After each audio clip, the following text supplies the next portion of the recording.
Don't be an anonymous investor. Join the stock market social media platform public.com. Invest any amount of money and share with friends and new friends. Discover new opportunities, such as new companies and potential business partners, and useful tools for beginners, and share your experience with friends on public.com. Link in the video description gets you $5 for being a Grid Network viewer. Use the referral code GRIDnet for your free $5 to invest and start investing and networking on public.com.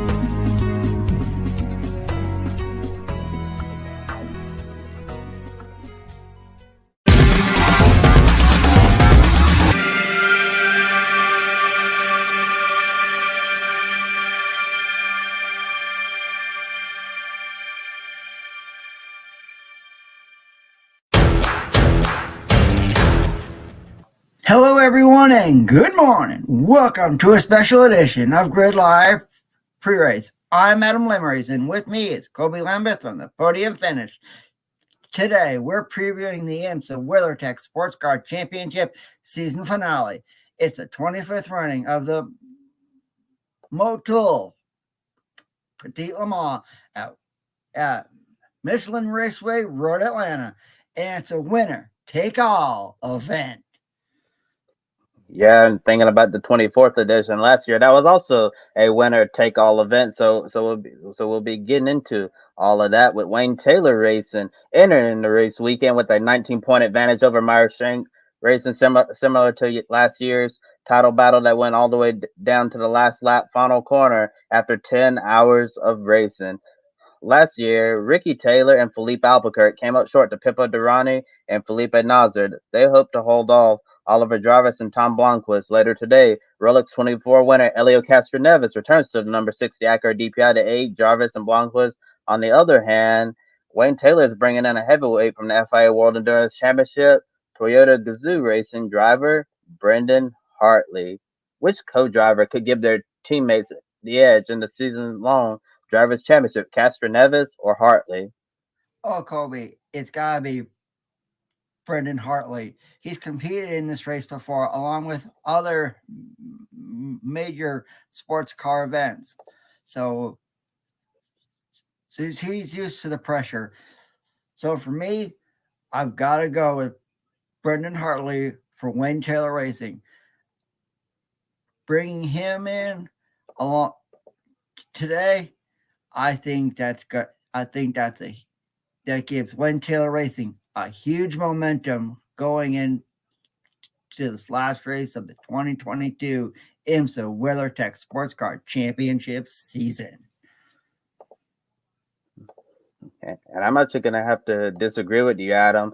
I'm going with Helio Castroneves because Helio Castroneves, he's familiar with this Meyer Shank Racing team, obviously running the endurance races with them and being a Meyer Shank Racing IndyCar driver as well. And he has several years of experience driving this Acura DPI, so he understands the car. On the other hand, you have Brendan Hartley, who is a really, really good race car driver, and I'm sure he's been fitting into Wayne Taylor Racing very, very easily. But the difference is, Castroneves has the experience with this team, with this car. Brendan Hartley, he doesn't. So it's a brand new atmosphere for him coming over from Toyota Gazoo Racing to Wayne Taylor Racing, and then driving this car, going from the Toyota Le Mans hypercar to the Acura DPI. I think it'll certainly be a steeper transition for Brendan Hartley. I know Helio Castroneves hasn't been in this car for a while now, but Hartley he has limited laps in the Acura DPI. So I think if I had to pick one who's probably has an advantage right now, it certainly have to be the driver, one of the co-drivers in the number 60, Helio Castroneves.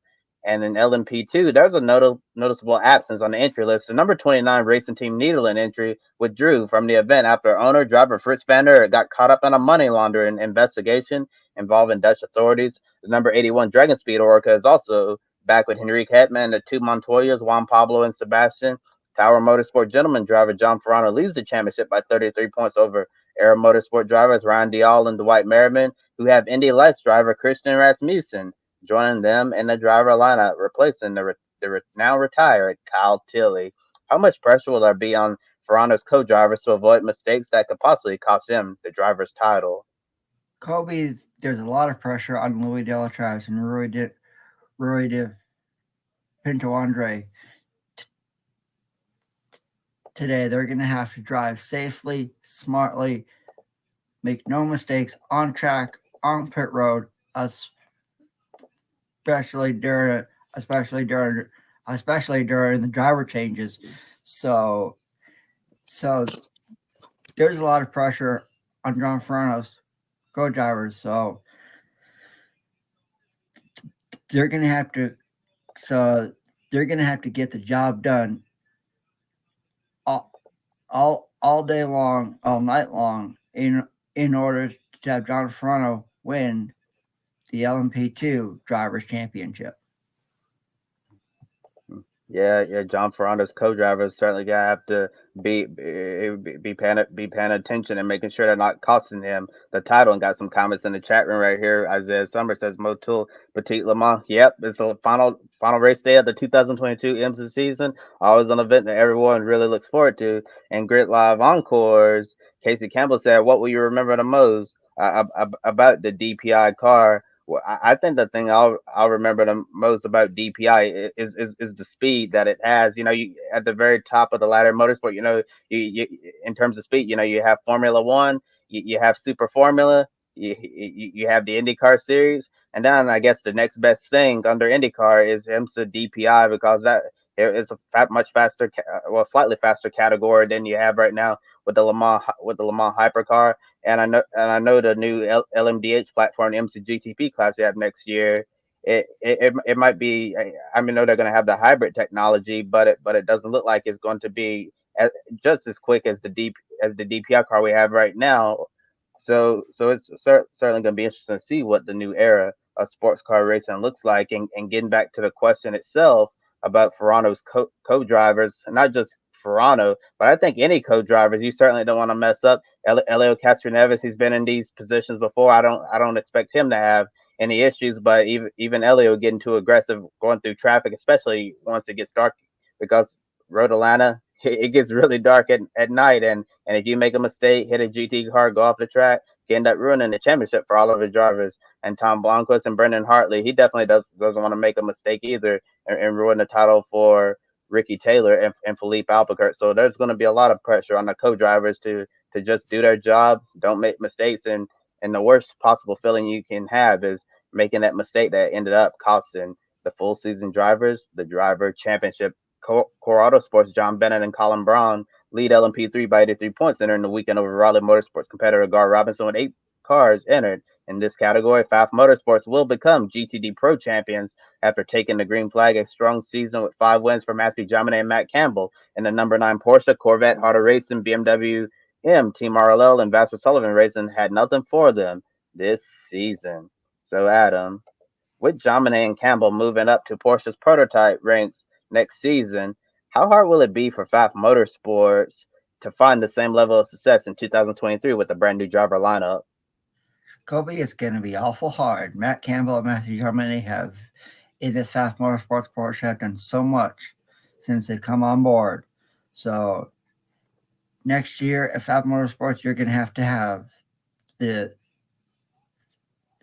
2 new drivers that they're going to bring in are going to have to live up to what Matt Campbell and Matthew Jomine have done, especially this year. They're going to have to, next year, Pfaff Motorsports is going to have a lot of competition, so it's going to be awful hard to replace that dynamic duo of Matt Campbell and Matthew Jomine, who are moving up to the Porsche prototype in 2023. Pfaff Motorsports is they're gonna have a target on their back next year, and everyone's gonna be going after that team in 2023. Yeah, and whoever Porsche decides to put in that Pfaff Motorsports Porsche next season, I know they'll definitely do a good job, because Porsche always puts fast drivers in their cars, and no matter what car it it is. But Matthew Jomine, Matt Campbell, they've had quite a successful season, really strong, and it started off at the Rolex 24. Where when Faf Motorsport battling the KCMG Porsche, there at the end it got really intense. Ended up on top at Daytona, and since then there's been no stopping Faf Motorsports at all. And it'll be interesting watching in 2023 if we're going to see more competition in the GTD Pro field. I think what we've seen this year with limited entries, I think it's certainly been decent. And you always hope for more competition, all of that. Whoever the new the new drivers are for FAFA 2023, like you said, Adam, they're going to have a lot to live up to. I don't know if they're going to be able to emulate the same level of success we saw this year with Jomine and Campbell, but certainly big shoes to fill. And Jomine Campbell moving up to the Porsche Penske Motorsport Porsche GTP program in next season. It's going to be interesting to see how those two drivers are able to get along, but I'm sure they're going to have a lot of success driving for the captain. And two additional GTD Pro entries, the number 62 Risi Competizione Ferrari returns with James Calado, Davide Rigon, and Daniel Serra. Also, Cooper McNeil steps out of the number 79 WeatherTech Mercedes, putting this car back into GTD Pro after being in GTD the last few races. And they have a really strong driver lineup in the number 79 WeatherTech Mercedes. They have Maxi Boot, Maxi Goetz, and Mikhail Granier. So some really fast pilots there for Mercedes AMG. Which car will have the higher finish, in your opinion, today? The Risi Ferrari or the WeatherTech Mercedes? I've got to go with the Risi Competizione Ferrari. Those three drivers in that car, that is a solid lineup all throughout. So, in my opinion, it's the Risi Competizione Ferrari. Yeah, I agree with you. I have to go with Risi Competizione as well. Although I think the WeatherTech lineup is a really good one.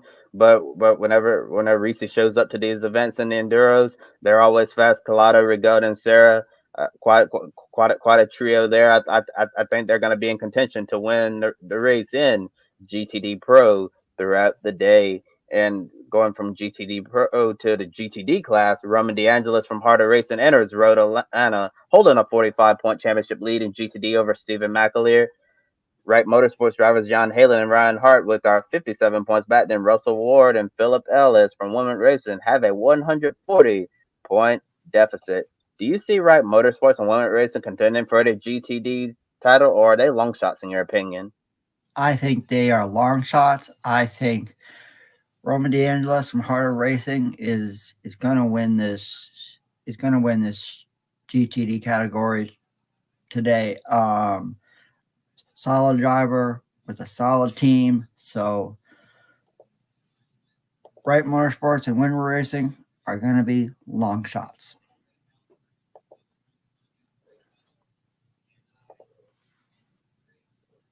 Yeah, you think they're going to be long shots? I think right now, if I'm Roman DeAngelis, I have to feel really good heading into the season finale today at Michelin Raceway, Road Atlanta. Yeah, but with the way the IMSA point system works, he has a bad day, then you have Stephen McAleer there who can really pounce. And Jan Halen, Brian Hartwick, they're going to have a little bit tougher time. But if the cards fall their way and, DeAngelis and McAleer had some issues today, we could certainly see Wright Motorsports get into the pit chats for Russell Ward and Philip Ellis.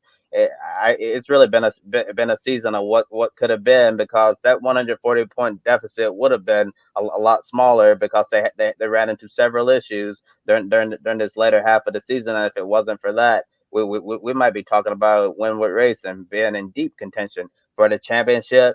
Obviously, it's not over until it's over, but Ward and Ellis from Winwood, they're certainly going to need a lot of things to go their way. And coming up next, we're going to do a little rapid fire between me and Adam.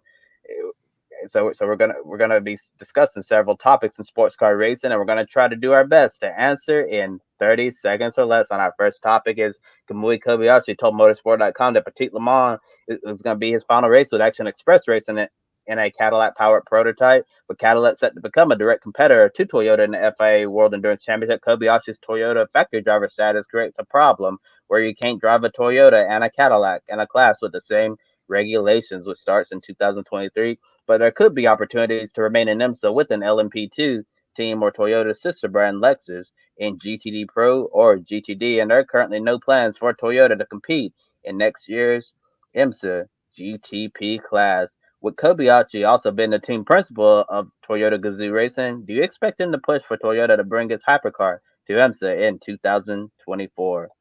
Yes, I sure do, Kobe. I think if Toyota Gazoo Racing comes over to IMSA, that'd be really cool. Yeah, I also think it'll be really cool if Toyota Gazoo Racing is able to come to IMSA. We see what they've been able to do in the World Endurance Championship, winning Le Mans multiple times. I'm sure Toyota would be really excited to put on the resume. You know that they went up, they come across the pond to Florida to win the Rolex 24 at Daytona. That would be another crown jewel on the growing resume of Toyota Gazoo Racing. It's disappointing we may not see them in 2023, but 2024, Kamui Kobayashi, he loves the IMSA WeatherTech Sports Car Championship. So I'm sure he's going to be pushing really hard to try to bring the Toyota hypercar to IMSA in 2024. And today's race is the last time we'll see the DPI class on track as IMSA transitions to the GTP category with the LMDH and LMH prototypes next year. Cadillac, Porsche, Acura, and BMW will be on the grid in 2023, racing in GTP, and no word on any potential hypercars yet. But DPI is looking to go out with a bang at Petit Le Mans in its final race. Adam, what's one of your favorite moments from the DPI era? Had to be last year's DPI championship, last lap, last corner at Michelin Raceway Road Atlanta. Can't beat it. Yeah, definitely can't beat last year's season finale. I have to agree with you. That was my favorite moment as well. And it's really crazy to think 24 hours of racing at Daytona, 12 hours of racing at Sebring, 6 hours of racing at Watkins Glen. All of those different sprint races, whether it's 100 minutes of racing on the streets of Long Beach, Belle Isle Park, or the 2 hour 40-minute events at places like Road America, and then 10 hours at Road Atlanta. Comes down to the very end, final corner, final lap. That was quite a battle last year between Wayne Taylor Racing and the Wheeling Engineering Action Express entry, and we're hoping that Wayne Taylor and Meyer Shank Racing is going to be able to put on the same show later today. BMW M Team RLL officially unveiled the BMW M Hybrid V8 LMDH prototype and announced their 2023 driver lineup. In the number 24 BMW, you have Connor D. Filippi and Nick Yaloli, while the number 25 BMW has Augusto Farfus and Philip Ing running full-time. IndyCar star Colton Herta will rejoin the BMW family at the Rolex 24 after winning this event with Team RLL in 2019, and Herta picked up an LMP2 class win earlier this year. The BMW pick a good driver lineup for the full season, and does a BMW IMSA GTP seat make up for Herta missing out on Formula One next year? Yes, that's a good driver lineup in both cars. And yes, that's really cool to see Colton Herta in IMSA BMW GTP car next year for the Rolex 24 Hours Daytona after not getting an F1 seat next year. Yeah, I think BMW did a solid job with that driver lineup. Nice to see the American Connor D. Felipe get a shot to go for the overall wins. Nick Yaloli, he's really excited to get back in, a high downforce car. Had some success on the open wheel ranks before he switched to sports car racing full time. Philippines also done really well. BMW Augusto Farb is gonna take a while to get used to seeing him full time here in the United States, because he's typically, run full time overseas in Europe, and then just dabbled in the IMSA Enduros. So it'll be interesting to see how he gets along running the full IMSA season. As for Colton Herta, I'm actually gonna say no. This does not make up for missing the F1 seat, because Formula One is the pinnacle of motorsport, and that's a once in a lifetime opportunity. Yeah, disappointing for her to not been able to find a route past the super license point situation to make it into F1. But the BMW seat, yeah, they don't make up for it, but it's still a pretty good prize to pick up if you can't go to F1, because they'll be able to go for the overall win come January. Risi Competizione expected to return to IMSA next year with a similar program focusing on the Michelin Endurance Cup races. They plan to enter the new GT3 car for 2023, the Ferrari 296 GT3 car. However, they'd like to eventually get back into prototype racing, potentially running the Ferrari Le Mans hypercar in the future. Given Ferrari's lack of presence in IMSA more recently, how important would it be to see an increased presence of the prancing horse? It'd be really cool. It'd be awesome after all of Ferrari's success in motorsports throughout its history. It'd be really important.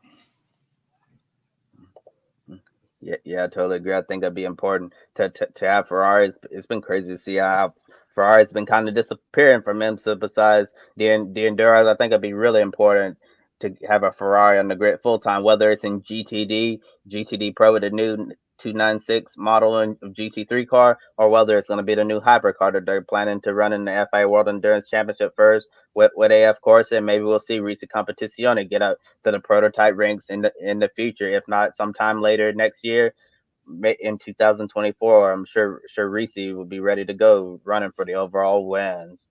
And last year, Pippo Durrani and Action Express Racing won 3 races en route to the DPI title. This year, a totally different story. Winless in 2022 with 2 different co-drivers this year. The number 31 Whelen Engineering Cadillac DPI has taken a major step back coming off the championship last year. They used to be a team to beat every race, but they haven't really been in the fight this season at all. Now there's one more shot for them to win a race and go into the Cadillac IMSA GTP era on a positive note by taking the final ever DPI victory. Will Action Express in 2022 winless?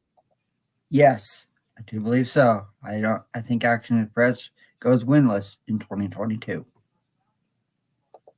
I can't disagree with that. I also think Action Express will go winless this year. I don't see them winning Petit Le Mans later tonight, and it's really crazy to see how this team has fallen off big time. Pippo Durrani, Felipe Nasr battling week in and week out last year for the championship, for the race wins, going for the championship at the very end up claiming it. But this year, Nasr becomes a Porsche factory driver, leads the program. Durrani has a new co-driver, Tristan Nunez.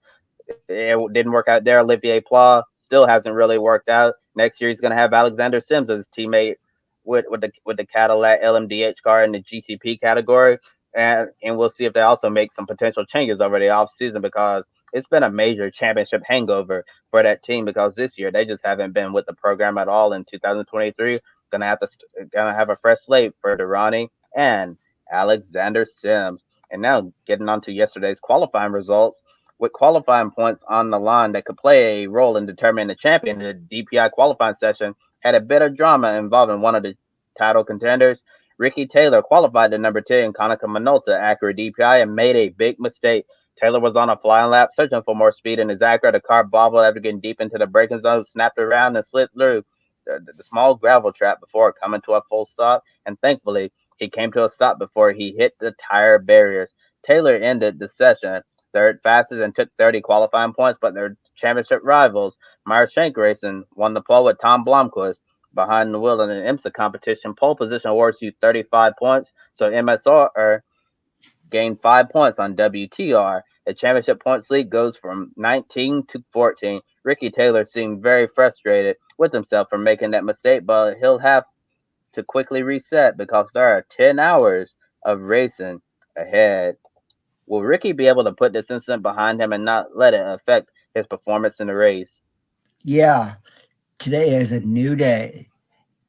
What happened yesterday, you put that behind you. You go out there and do the best job you can with your co-drivers, Felipe Albuquerque and Brendan Hartley. Get a fresh mindset, not make any mistakes on track, on pit road, and do the best job that you can possibly do. I think Ricky will put this behind him and go out there and win the Drivers' Championship later today. Yeah, Ricky Taylor is a true professional. He's been in these situations before. I know yesterday must have been really tough for him to feel like you let the team down, making that mistake, not being able to protect your championship lead there. It just shows you that, all of these qualifying sessions in IMSA really matter, and this was the most important qualifying session of the year for him to go up and not get another chance to go up, make a flying lap to try to counter what Blomqvist was doing. Really frustrating, but like you said, today's a new day. Ricky's going to be able to put this out of his mind and focus on the task at hand. It's better to make a mistake in qualifying than make a mistake in the race, because that would be much worse. And the Rolex 24 win, 5 consecutive second place finishes, and remarkable consistency have put Meyershank Racing in the position to possibly win the final DPI championship. Wayne Taylor Racing has 4 race victories compared to MSR's 1 win, and that was the granddaddy of them all, the Rolex 24 at Daytona. Does Meyershank Racing likely need to win Petit Le Mans to become the champions? I do believe so, Kobe. I think it's Wayne Taylor's Racing Championship to lose. If Meyershank wants to win the final DPI championship before IMSA switches over to GTP, to the GTP category next year, Meyershank Racing absolutely needs to win. But I don't see that happening.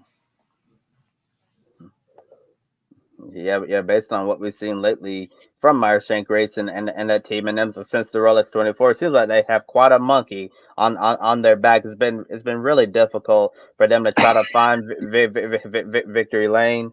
I know that it felt like the bridesmaid for the longest time, because they got the big win at the start of the season with the Rolex 24, and that's the main crown jewel event of this racing season. But Wayne Taylor Racing, they just been chipping away, clicking off race victories. Meyershank Racing's been close, but they just haven't been able to pull through. And I guess the biggest question about today's race at Petit Le Mans, are they going to be able to seal the deal and get the race win? I don't know if they necessarily need to win, but obviously it's winner take all, so they need to be in front of Wayne Taylor Racing if they truly want to win. But more often than not, you're probably going to have to try go out there and put yourself in a must-win mindset. And looking at the other poll winners in LMP2 is the number 11 PR1 Matheson Motorsports Orica of Stephen Thomas, and LMP3 number 74 Raleigh Motorsports entry of K. Van Berlo. Then GTD Pro to number 14 Vassar Sullivan Racing Lexus of Jack Hawksworth, GTD. The number 1 Paul Miller Racing BMW. Madison Snow also will be keeping a close eye on the Michelin Endurance Cup as well. A championship within a championship. Who wins that? Let us know in the comment section below. And while the 2022 IMSA WeatherTech Sports Car Championship season is coming to an end, next year the Grid Endurance Performance Index, or also known as EPI, will be following IMSA, the FIA World Endurance Championship, and ranking all major sports car races in each major sports car racing series around the world in 2023. Here's Matt White with the latest EPI update. Hi everyone, Matt White here. It's time for a check on the Grid Endurance Performance Index before we get into a couple of big crunch time races this weekend. IMSA at Petit Le Mans, and tomorrow the final race of the GT World Challenge Europe Championship. It's the endurance race at Barcelona, and in that race, we'll talk about Sunday first. We have our 2 points leaders, 3 of them in fact, right at the top of the Grid Endurance Performance Index. Raffaele Marciello is top of the tree. He has a 97-point lead over his nearest rival, and that's Jules Gounon. They'll be teaming together tomorrow in a Mercedes, along with 10th position Yanni Juncadea, so expect big things from them. Jules Gounon will be in the race, as I said. Dries Van Voort is not there. He is injured and misses out, so Kelvin van der Linde will step in to partner 4th position in the title for Grid EPI. That's Charles Vitz, so they're going to be teamed together at Barcelona this weekend. In IMSA land, just outside the top 10, Philippe Albuquerque is top of the IMSA sort of DPI standings. It's the final DPI race, of course, at IMSA for Petit Le Mans this weekend. So he is 13th, but the win will get him into the top 10. Same for Oliver Jarvis, who's 7 points behind Albuquerque at the top of the standings. They are 13th and 14th. Ricky Taylor is just in behind them as well. He teams with Albuquerque at the weekend for Wayne Taylor Racing.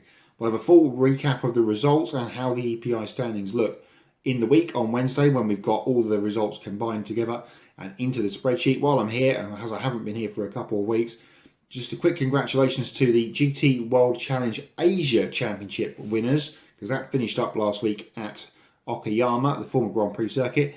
Takeshi Kimura and Kai Kozolino snatching the championship. 3 points they won the championship by over Jeffrey Ibrahim and Nick Foster. Big weekend of racing. Amongst all the other things, we'll give you a Grid EPI update on Wednesday on Grid Tonight. We'll see you then.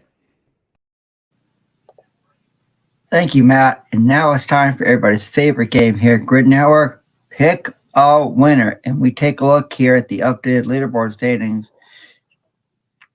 To the left of me, and use the hashtag Pick a Winner on social media.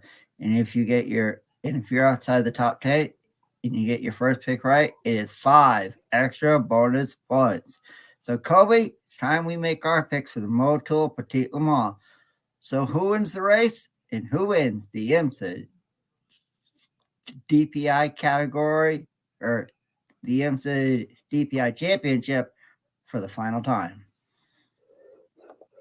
Well, Adam, I'm actually going to go with the same team for both the overall win and the championship. I know you said you seem like they wouldn't be able to do it, but I think they're finally going to be able to get over the hump, stop being the bridesmaid. I think the number 60, Myers Shank Racing Acura, Tom Blomqvist, Oliver Jarvis, Elio Castroneves, think they're going to get it done, and they're going to be celebrating the championship at the end of the night. Well, Kobe, I made my pick earlier on the Grid Ranking Twitter page, so for my pick for the race and the championship, I gotta go with the number 10, Konica Minolta, Wayne Taylor Racing, Acura DPI with Felipe Albuquerque, Ricky Taylor, and Brendan Hartley to win the race and to win the Drivers' Championship this year. And live television coverage of the 25th Motul Petit Le Mans begins shortly at noon Eastern Time on NBC. The green flag is set to drop at 12:10. Then the race is going to end tonight at 10:10 p.m. Eastern Time. NBC coverage will end at 3 p.m. Eastern.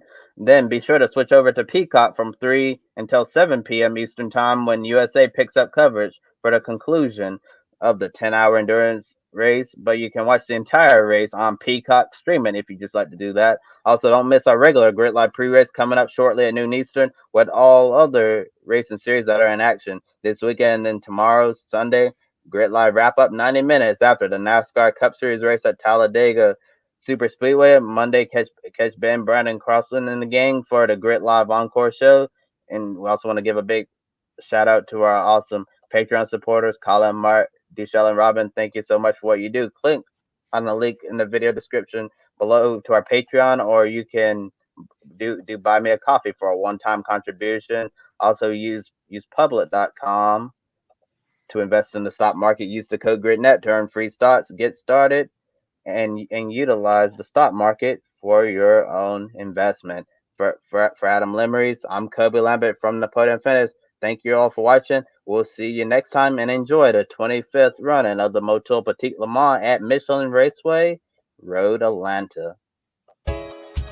Don't be an anonymous investor. Join the stock market social media platform, public.com. Invest any amount of money and share with friends and new friends. Discover new opportunities, such as new companies and potential business partners, and useful tools for beginners, and share your experience with friends on public.com. Link in the video description gets you $5 for being a Grid Network viewer. Use the referral code GRIDnet for your free $5 to invest and start investing and networking on public.com.